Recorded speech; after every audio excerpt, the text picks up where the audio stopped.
I was going to give an extended homily tonight, but I was told that I have to stop before it gets too dark, so this will be brief. The book of life has been sealed. The sukkah has been taken down. The Torah scrolls are back in their regular clothes. Thank you, Rabbi Heath. And rabbis and cantors around the world heave a sigh of relief. We've made it through the high holidays, that most intense, most awesome, most dramatic time of the year. But with relief comes a sort of letdown, just as after any highly anticipated event. It's human nature to look forward to these climactic moments, to focus our attention and energy on these most special holy days, just as we anxiously prepare for and look forward to weddings, birthdays, graduations, and Super Bowls. We do love a good special occasion. I remember a couple of years ago, I was explaining to my son what a special occasion was. After my explanation, I asked him, "So can you think of an example of one?" And he said, "When the garbage man comes." So it seems that special is in the eye of the beholder. Special occasions are wonderful, and Judaism has an embarrassment of riches in that department, particularly this time of year. But our tradition also reminds us that we can't live on holidays alone. Consider the disagreement between Beit Hillel and Beit Shammai about the order of blessings on a festival evening. Bear with me. Beit Shammai says a person should bless the day and then bless the wine. And Beit Hillel says one should bless the wine and then the day. Since Beit Hillel is almost always right, we follow that ruling. As we did tonight, first we say Borei Pari Hagafen over the wine, and then we recite the rest of the Kiddush, which concludes by blessing God for sanctifying Shabbat, or the holiday.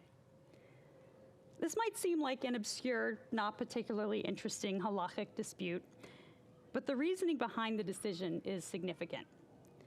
The Talmud explains, the blessing over wine is recited frequently, and the blessing over the day is not recited frequently. And there is a general principle. When a frequent practice and an infrequent practice clash, the frequent practice takes precedence. The frequent practice takes precedence.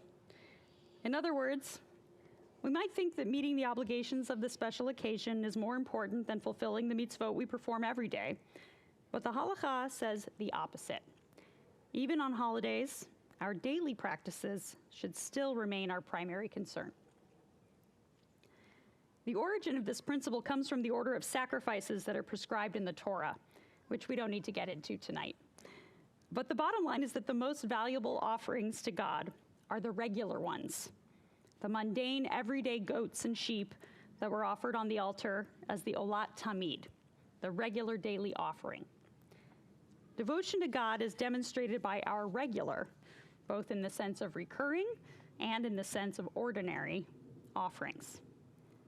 Likewise, today, a relationship with God is often only achieved through repeated attempts for connection. That's why we call it a prayer practice. We don't often get it right the first time. What is true for the relationship between God and Israel is also true for our human relationships. It's relatively easy to show up for a loved one when there's a crisis, a bad diagnosis, a death in the family. We bring a meal, we send a card. It's much harder to remember to check in months later when our attentions have drifted elsewhere, but their pain is still very real. But true friendships are only maintained by repeated and continual acts of care and affection. Likewise, marriages are built day after day, not just at the wedding or on an anniversary. Those wedding vows have to be kept over and over again. Even plants have to be watered regularly if they're going to grow and thrive. Commitment, faithfulness, covenant, none of these things can be achieved just on special occasions. Who we are and what we care about isn't measured by what we do on Yom Kippur. It's measured by what we do every other day of the year. Our high holidays have passed, and hopefully they brought us joy, inspiration, and renewal. And we'll carry these things with us through these next holiday-free months.